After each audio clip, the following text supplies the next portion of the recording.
Première amélioration que j'aimerais voir sur DaVinci Resolve, c'est le Color Slice. Le Color Slice, c'est l'outil qui va te permettre vraiment de gérer la densité, la saturation de ton image individuellement par couleur.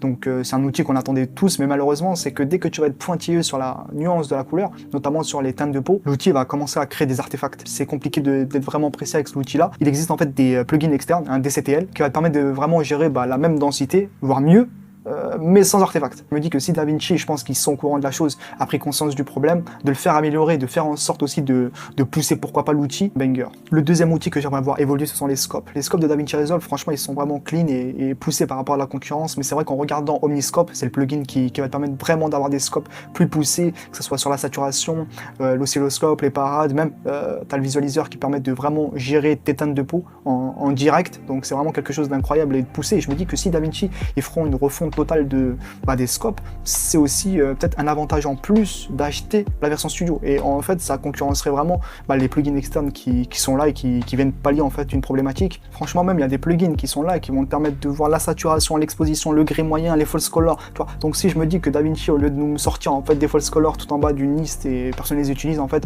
de faire vraiment une boîte à outils qui va concurrencer vraiment l'intégralité des plugins.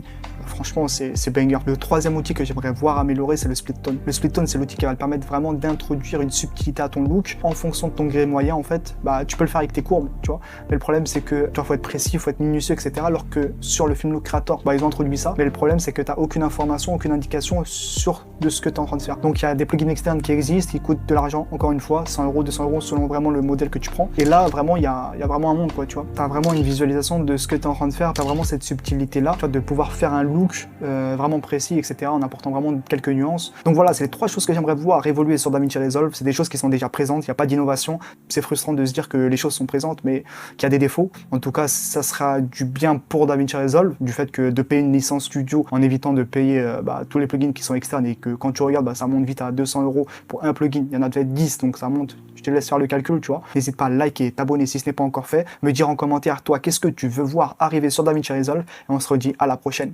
Peace.